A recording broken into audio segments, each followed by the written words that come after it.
আমার মনে হয় যে শুরুর ৬ ওভার ডমিনেট করছে বাংলাদেশ। মিড ওভার্সে বাংলাদেশ বোলিংয়ে স্ট্রাগল করছে। তানজিদ তামিম ওইভাবে যে পা ইউজ করতে পারেন না, উইকেট কিপার সামনে ছিল, আউট হয়ে গেছেন। যে লিটন কিন্তু উইকেট থ্রো করে আসছেন না। হৃদয় একটু আনকমফোর্টেবল ব্যাটিংয়ের সময়টাতে। বাংলাদেশের মাটিতে যখন খেলা হয়, মোস্তাফিজ ওভারে 4টা করে কাটার করেন। আপনি আবুধাবির পিচে কি দেখেছেন? Walton smart fridge present Asia cup ক্রিকটকে আপনাদের সবাইকে স্বাগতম। এশিয়ার শ্রেষ্ঠত্বের জন্য মাঠের লড়াইয়ে লড়ছে বাংলাদেশ দল। অন্যদিকে দেশের সীমানা পেরিয়ে বিশ্বের 50টি দেশে পৌঁছে গেছে ওয়ালটন। বাংলাদেশ মাঠে লড়া আমাদের জন্য যেমন গর্বের, তেমনি ওয়ালটনের এই বিশ্বযাত্রাও আমাদের সবার জন্য গর্বের।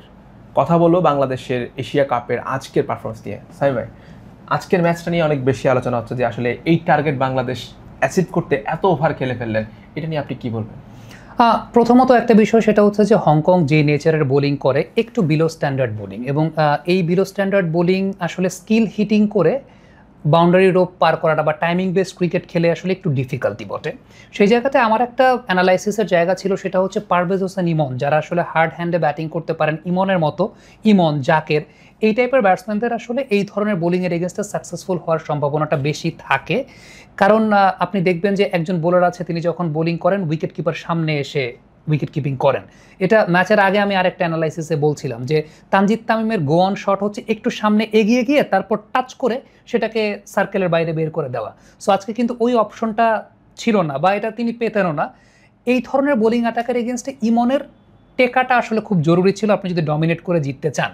তারপরও আমি প্রশংসা এই জায়গাটায় করবো যে লিটন কুমার দাস উইকেট থ্রো করে আসেন নাই। আপনি দেখবেন তানজিদ তামিম কিন্তু ওইভাবেই আউট হয়েছেন, যে টাইমিং করতে গিয়ে আউট হয়েছেন।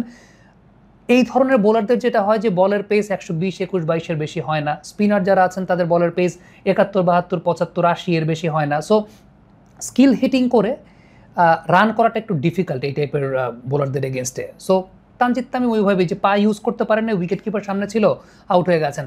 প্রথম 10 ওভারে বাংলাদেশ সর্বমোট 5টা বাউন্ডারি মারতে পেরেছে, একটা ছক্কা মেরেছে। এই 5টা বাউন্ডারির মধ্যে 2টা 4 কিন্তু পারভেজ ইমনের, একটা 6 সেটাও কিন্তু পারভেজ ইমনের। 3 ওভার ব্যাটিং করেছেন, এর মধ্যেই তিনি 3টা বাউন্ডারি কোটা কমপ্লিট করে ফেলেছেন। সো ওইটাই প্রমাণিত হয়েছে। কিন্তু লিটনের প্রশংসাটা এখানে করতে হবে যে তিনি উইকেট থ্রো করে আসেন নাই, তিনি ইনিংসটাকে বিল্ড করেছেন, ব্যালেন্স রেখেছেন। আপনি দেখবেন যে তিনি যতগুলো শট খেলেছেন 86% শটে তার ব্যালেন্স খুব ভালো ছিল। আমি বলবো যে প্রত্যেক টিমে আসলে এরকম একজন প্লেয়ার থাকা উচিত, যে সবাই তো 170-80 স্ট্রাইক রেটে ব্যাটিং করবেন না, তাহলে তো বিরাট কোহলি টি-20 ক্রিকেট খেলতেন না। একজন ব্যাটসম্যান থাকবেন যিনি ডিপ ব্যাটিং করবেন, সিচুয়েশন ওয়াইজ তিনি ব্যালেন্সড ওয়েতে ব্যাটিং করবেন। লিটন সেই ব্যালেন্সড ওয়েতে ব্যাটিংটা করছেন ইন রিসেন্ট টাইমস। আমরা যদি লাস্ট শ্রীলঙ্কা সিরিজ থেকে দেখি, নেদারল্যান্ড সিরিজ দেখলাম, এই সিরিজটা তো দেখছি যে লিটন কিন্তু উইকেট থ্রো করে আসছেন না। উইকেট থ্রো করে বলতে আমরা কিন্তু লিটনকে যেটা দেখি যে একেবারে শুরুতে নতুন বলে অফ সাইডের বল টেনে লেগ সাইডে খেলছেন, সরে গিয়ে এক্সট্রা কাভার দিয়ে মারতে গিয়ে আউট হচ্ছেন। এটা বারংবার তাকে অফ ফর্মের সময় আমরা দেখেছি। সেই লিটনকে এখন আমরা দেখছি যে টাইম নিচ্ছেন। দেখেন, টাইম নেওয়ার পরে কিন্তু লিটন তারপর যেটা করেছেন, চিকি খেলেছেন, থার্ড ম্যান, ফাইন লেগ, কারণ তখন বলকে আপনি ফুটবল দেখছেন, তখন স্কিল হিটিং করা শুরু করছেন, বল পুরনো হচ্ছে, ওই সময়টা তারও একটু ইজিয়ার হচ্ছে ব্যাটিং কন্ডিশনটা।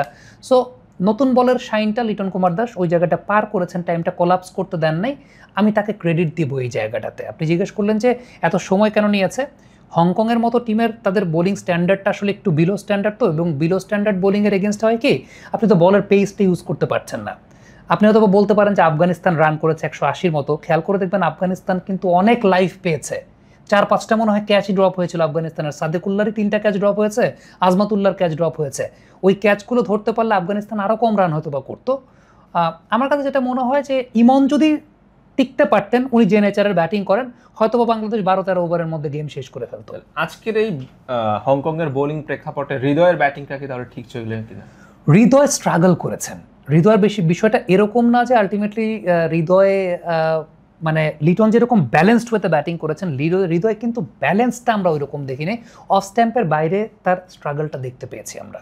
অফ স্ট্যাম্পের বাইরে হৃদয়ের ব্যাটিং এর স্ট্রাগলটা কিন্তু শুধু এই ম্যাচে না, বিগত আপনি আমি যদি পাকিস্তান সিরিজ দেখি, তার আগে বেশ কয়েকটা সিরিজ, আপনি ইন্ডিয়া সিরিজ যদি চিন্তা করেন, মায়াঙ্ক ইয়াদবের ইন্টারন্যাশনাল টি-20 ক্রিকেটে প্রথম ম্যাচ মেডেন ওভার ছিল, কিন্তু হৃদয় ছিলেন ক্রিজে এবং অফ স্ট্যাম্পের বাইরে তাকে ট্র্যাপ করেছেন।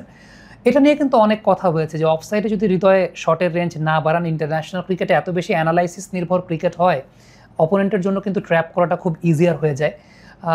হৃদয় তিনি একটা সাক্ষাৎকারে বলেছিলেন যে আসলে তিনি যদি লেগ সাইডে রান করতে পারেন সমস্যার তো কিছু নেই। হ্যাঁ, আসলে সমস্যার কিছু নেই, যদি লেগ সাইডে তিনি রান করতে পারেন, মানে অফ সাইডের বাইরে বল লেগ সাইডে যদি রান করতে পারেন আসলে সমস্যার কিছু নেই। কিন্তু সাম্প্রতিক সময় তো আমরা দেখতে পাচ্ছি যে আলটিমেটলি সেটা হচ্ছে না, মানে অপোনেন্ট টিম তাকে তো ট্র্যাপ করছে অফ স্ট্যাম্পের বাইরে এবং ওই জায়গায় তার স্ট্রাগলটা দেখা যাচ্ছে। আমার কাছে যেটা চিন্তা ছিল যে হংকংয়ের মতো প্রতিপক্ষের সঙ্গে যখন খেলছেন এটা একটা ওয়ান কাইন্ড অফ প্র্যাকটিস ম্যাচের মতো হতে পারে হৃদয়ের জন্য, কারণ ফর্মে নাই তিনি, ফর্মটা ফেরানোর একটা জায়গা হতে পারে। কিছুটা রান পেয়েছেন, লেটস সি যে এই যে কিছুটা রান পেয়েছেন সেটা তিনি শ্রীলঙ্কার সঙ্গে পরবর্তী ম্যাচে এটাকে একটা বড় রানে কনভার্ট করতে পারেন কিনা, বা আরেকটু আমি যেটা বলবো যে বড় রান বলেন বা যাই বলেন আরেকটু কমফোর্টেবল ব্যাটিং করতে পারেন কিনা। আমার কাছে যেটা সাম্প্রতিক সময় মনে হয় যে হৃদয় একটু আনকমফোর্টেবল ব্যাটিংয়ের সময়টাতে, মানে অফ স্ট্যাম্পের বাইরে অনেক আনসেটেল। এই আনসেটেলের জায়গাটা সেটেল ওয়েতে ব্যাটিং করতে পারেন কিনা সেটা আসলে একটা খুব ইম্পর্টেন্ট ফ্যাক্টর। সাহেব, আপনি জানেন কি ওয়ালটন ফ্রিজ তাদের কম্প্রেসরে 12 বছরের গ্যারান্টি দিচ্ছে, আসলে এত আত্মবিশ্বাসের কারণটা কি?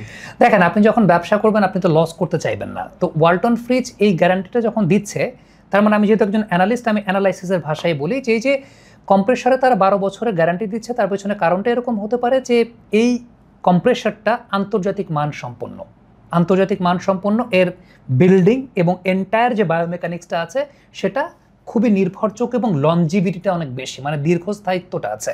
সো দীর্ঘস্থায়িত্বটা যখন আছে এবং লনজিভিটিটা এরকমভাবে আছে, দ্যাট মিনস আপনি যখন বিজনেস করতে বসেছেন আপনি তো নিজে লস করবেন না, যে একটা কম্প্রেসার আপনি 12 বছরের দিলেন, আপনি 12 বছরের মধ্যে ধরেন 24 বার সেটা নষ্ট হয়ে গেল, বিষয়টা তো সেরকম না। তাদের ওই কনফিডেন্সটা আছে যে এই কম্প্রেসারগুলো ইন্টারন্যাশনাল স্ট্যান্ডার্ড সমৃদ্ধ, এই কারণেই তারা আসলে 12 বছরের গ্যারান্টি দিচ্ছে যে নেন ভাই, আপনি যদি নষ্ট হয়ে যায় আমি আপনাকে সেটা ঠিক করে দেবো। সো দ্যাটস ওয়াই কনফিডেন্সটা সেখান থেকে আসে যে যখন আপনি প্রোডাক্টটা কোয়ালিটিফুল করছেন। বোলিং ইনিংসের কথা যদি বলতে চাই যে বাংলাদেশের বোলাররা আসলে খুব একটা আশানুরূপ মনে হচ্ছে না, ভালো বোলিং করতে পারছে। একটু মনে হচ্ছে বোলিং ইনিংসের ডিফেন্সিভ ছিল কিনা, যে আরেকটু আগ্রাসী হওয়া যেত, উইকেট তোলার জন্য চেষ্টা করা যেত, নাকি ওইটা থেকে নাকি ডট দেওয়ার বেশি প্রবণতা ছিল? বোলিং ইনিংসে আমার কাছে বাংলাদেশের যেটা মনে হয়েছে সেটা নেদারল্যান্ড সিরিজেও মনে হয়েছে, বাংলাদেশের শুরুর 6 ওভার ভালো বোলিং হচ্ছে, শেষের 5 ওভার ভালো বোলিং হচ্ছে। বাংলাদেশের প্রবলেমটা হচ্ছে মিড ওভার্সে বাংলাদেশ বোলিংয়ে স্ট্রাগল করছে। মানে আপনি যদি চিন্তা করেন রিশাদ বাংলাদেশের মিড ওভার্সে কিন্তু সবচেয়ে বড় ভরসার নাম ছিলেন গত 1 বছর আগেও। এই পার্টিকুলার পজিশনটা আমাদের রিশাদকে আমরা বেস্ট পসিবল শেপে পাচ্ছি না, গেল কয়েকটা সিরিজ ধরে দেখতে পাচ্ছি রিশাদ কিন্তু বেস্ট পসিবল শেপে নাই। রিশাদ কিন্তু আমার একদম গোয়ান বোলার যিনি মিড ওভার্স আমাকে উইকেট পারচেস করে দিবেন। সো মিড ওভার্সে উইকেটটা পারচেস করা যাচ্ছে না। আমার মনে হয় যে শুরুর 6 ওভার ডমিনেট করছে বাংলাদেশ। আপনি তাসকিনের বোলিং যদি দেখেন শুরুর 6 ওভারে length management was very good. Tanzim সাকিবকে আজকে নতুন বলে বোলিং করানো হয়েছে, which was a good sign যে বল ক্যারি করছিল উইকেটে। দেখবেন বাবর হায়াতের খুব সম্ভবত যে উইকেটটা তিনি পেয়েছেন, প্রথম একটা শর্ট অফ লেন্থের বল বাবর হায়াত পুল করেছেন, সেটা লং অন দিয়ে 4 হয়েছে। ইমিডিয়েট পরের বলতে বাবর হায়াত চিন্তা করছিলেন যে আবারও মনে শর্ট অফ লেন্থের বল আসবে, এগিয়ে আসছিলেন, তিনি করে দিয়েছেন ইয়র্কার এবং তার অ্যাগ্রেশনটা আমরা দেখেছি। সো এই যে প্রেজেন্স অফ মাইন্ড ব্যবহার করাটা, নতুন বলে কিন্তু ভালো বোলিং করেছে। মোস্তাফিজের কথা যদি বলেন, গত 1 বছরে মোস্তাফিজের আবারও একটা অনেক বড় ধরনের সাকসেসের অন্যতম বড় কারণটা হচ্ছে সিম আপ ডেলিভারি খুব ভালো করতে পারেন মোস্তাফিজ এখন উইথ কাটার, এখন সিম আপ ডেলিভারিটা ভালো করতে পারেন। আপনি দেখবেন বাংলাদেশের মাটিতে যখন খেলা হয় মোস্তাফিজ ওভারে 4টা করে কাটার করেন। আপনি আবুধাবির পিচে কি দেখেছেন, মোস্তাফিজ ওভারে সর্বোচ্চ 2টা কাটার করেছেন, বাকিগুলো কিন্তু সিম আপ ডেলিভারি করেছেন। এবং এই ধরনের পিচে কোন লেন্থে কাটার করবেন সেটারও একটা শিক্ষা মোস্তাফিজের হয়েছে। আপনি দেখবেন একটা কাটার মোস্তাফিজ একটু ব্যাক অফ লেন্থে করেছিলেন, সেটাই কিন্তু স্কোয়ার লেগ দিয়ে 4 হয়েছে। এরপর থেকে মোস্তাফিজ প্রত্যেকটা কাটার সামনে করছিলেন আর সিম আপ ডেলিভারি করছিলেন পিছনে। সো এই যে জায়গাটা, এটা মনে হয় শ্রীলঙ্কাতে মোস্তাফিজের সাফল্য পাওয়াটা আমরা দেখেছি। আমরা আরব আমিরাতের মাটিতে একটা ম্যাচ খেলেছিলেন, সেখানেও সাফল্য পেয়েছিলেন। দেখবেন মোস্তাফিজের সাফল্যের অন্যতম বড় কারণ এখন যেটা হচ্ছে যে শুধু কাটারের উপর ডিপেন্ডেন্ট তিনি এখন না, সিম আপ ডেলিভারিও খুব ভালো করতে পারছেন।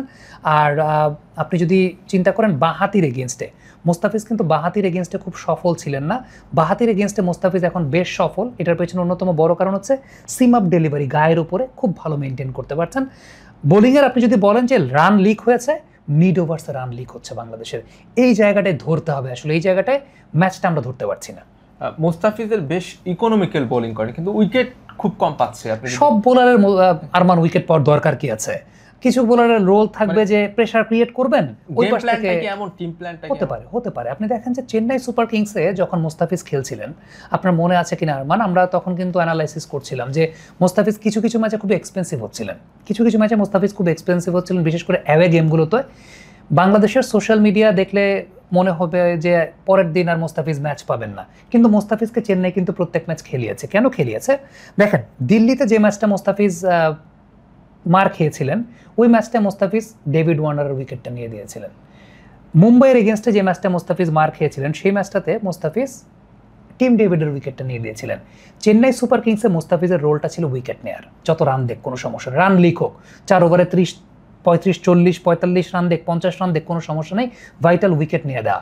বাংলাদেশের এই লাইন আপে মোস্তাফিজের রোলটা ডিফারেন্ট। বাংলাদেশের এই টিমে মোস্তাফিজের রোলটা হচ্ছে রানটাকে চেক দেওয়া, প্রেশারটা ক্রিয়েট করা, প্রেশার ক্রিয়েট করে অপোনেন্টকে আসলে এমন পাগল বানিয়ে ফেলা যে ওই পাশের বোলারটা উইকেটটা পাবে। সো এই টিমে মোস্তাফিজের স্ট্র্যাটেজি আসলে সেইটা। আবার চেন্নাইতে যখন খেলেছিলেন তখন তার রোলটা ছিল উইকেট টেকিং রোল, সেখানে রান বেশি লিক হলেও কোনো সমস্যা নেই। সো ইন্টারন্যাশনাল ক্রিকেটটা এরকম যে আপনার রোল অনুযায়ী আপনাকে বোলিং করতে হবে। বলছিলেন যে আসলে মিডল ওভারে বেশি রান দেওয়া হচ্ছে, রিশাদ সাকসেস না, রিশাদ কেন আসলে শেফেনে সাকসেস হতে পারছে না, রিশাদের বিকল্প হিসেবে কাকে নেওয়া যেতে পারে এই ঘাটতিটা পূরণ করার জন্য? দেখেন, এখানে আসলে প্রত্যেক প্লেয়ার, এই স্কোয়াডে যারা 15 জন আছেন প্রত্যেকের যোগ্যতা দিয়ে এই জায়গাটা এসেছেন। রিশাদও যোগ্য, নাসুমও যোগ্য, কোনো সমস্যা নেই। এখানে আপনাকে বুঝতে হবে যে আপনার অপোনেন্ট কে, আপনার উইকেট কোনটা, কোন ধরনের উইকেটে আপনি খেলছেন এবং আপনার প্রতিপক্ষ কে থাকছে। যেদিন যে প্রতিপক্ষ, সেই প্রতিপক্ষের এগেনস্টে যেই বোলার বা যেই ধরনের বোলারের ট্র্যাক রেকর্ডটা ভালো, আপনি সেই ধরনের বোলারকে খেলাবেন। এখন ওই বোলারটা যদি ওই দিন ভালো করতে না পারে, সেটা ডিফারেন্ট ব্যাপার। ক্রিকেটে ব্যাড ডে, গুড ডে সব কিছুই যায়। আবু থাপির যে ধরনের উইকেট, এই টাইপের উইকেটে বা এই নেচারের উইকেটে লেগ স্পিনারদেরকে আমরা সফল হতে দেখি, লেফট আর্ম স্পিনারদেরকে আমরা কম সফল হতে দেখি লেগ স্পিনারদের তুলনায়। সো স্ট্র্যাটেজি ওয়াইজ রিশাদই খেলবেন, কিন্তু প্রবলেমের জায়গাটা হচ্ছে রিশাদ যদি পারফর্ম করতে না পারেন, সেই লায়াবিলিটি কিন্তু রিশাদের। আমার কাছে একটা বিষয় মনে হয়েছে, আমি ফুটেজ বিশ্লেষণ করে যে বিষয়টা দেখেছি, সেটা হচ্ছে রিশাদের জাম্পটা, মানে রিশাদ 1 বছর আগে রিশাদের যে জাম্পটা ছিল আর এখন যে রিশাদের জাম্পটা, এখন রিশাদের জাম্পটা একটু কম সামনের দিকে যাচ্ছে। আপনি যদি একটু ভিডিও বিশ্লেষণ করে দেখেন, আমি এই কথাটা বলার পরে আপনি যদি নিজে গিয়ে একটু কম্পিউটারে তার 2024 সালের এবং এখনকার ল্যান্ডিং জায়গাটা দেখেন, ব্যাকলেগের ল্যান্ডিংটা দেখবেন, এখন তিনি ব্যাকলেগের ল্যান্ডিংটা করেন স্টাম্পের একটু পেছনে, যেটা তিনি আগে ব্যাকলেগের ল্যান্ডিংটা করতেন একদম স্টাম্প লাইনে, যে কারণে তার রিলিজিংটা আগে একটু সামনে থেকে হতো। মানে আপনি 22 গজের পিচটা ধরেন 20 বা 21 গজ থেকে হতো, এখন তার হাতের রিলিজিংটা হয় একটু পেছন থেকে, সেটা হয়তো বা 22 বা 23 গজ থেকে, বা একদম এক্স্যাক্টলি 22 গজ থেকেই হচ্ছে। সো এই যে রিলিজিং ডিস্টেন্সটা, যেটা তার আগে রিলিজিংটা হতো একটু সামনে থেকে, এখন রিলিজিংটা হচ্ছে একটু পেছন থেকে, এটা আমি ফুটেজ বিশ্লেষণ করে পেয়েছি, আমি ভুলও হতে পারি, কিন্তু আমার কাছে এটা মনে হয়েছে রিশাদের জাম্পটা, এখন দেখবেন রিশাদের অনেক শর্ট বল পড়ে, এটা একটা কারণ হতে পারে। আরেকটা বিষয়ে আমার কাছে মনে হয় যে হয়তোবা তাকে মুশতাক আহমেদ এইভাবে রিলিজিংটা একটু পেছন থেকে, তার যেহেতু ইনজুরি ম্যানেজমেন্টের একটা ব্যাপার আছে, ল্যাটারাল ফ্লেকশন হতো তার অনেক বেশি, একটু ঝুঁকে পড়তেন, এগুলো থেকে ঠিক করার জন্য হয়তোবা তাকে একটু ডিফারেন্ট জাম্পে বা ডিফারেন্ট বায়োমেকানিক্সে বোলিং করানোর চেষ্টা করছেন, যেটাতে অভ্যস্ত হতে একটু সময়ের ব্যাপার। মানে আপনার ন্যাচারাল যেটা আছে সেখান থেকে আপনি যদি একটু চেঞ্জ করেন একজন বোলারের কোনো কিছু, সেটাতে অভ্যস্ত হওয়ার একটা ব্যাপার আছে। আপনি আমাকে যদি জিজ্ঞেস করেন যে তাহলে কি রিশাদের এই যে এখন যেভাবে জাম্পটা শিখিয়েছেন বা এখন যে বডি বায়োমেকানিক্স রিশাদ বোলিং করার চেষ্টা করছেন, সেটা কি ভুল? না, কোচিং মেথড অনুযায়ী সেটা সঠিক, কিন্তু ওই যে একজনের ন্যাচারাল থেকে যখন আপনি একটা ডিফারেন্ট কিছু করছেন, সেটাতে হ্যাবিচুয়েটেড হতে একটু সময় লাগবে। কিন্তু আমার কাছে যেটা মনে হচ্ছে, তার ওই জাম্পটা, এখন জাম্পটা কম হচ্ছে দেখে রিলিজিং ডিস্টেন্সটা কমে যাচ্ছে, মানে রিলিজিং ডিস্টেন্সটা বেড়ে যাচ্ছে, যেটা তার রিলিজিং ডিস্টেন্সটা একটু কম ছিল, এটার কারণে মনে হয় তার এখন রাইট জায়গায় বল ফেলতে সমস্যা হচ্ছে।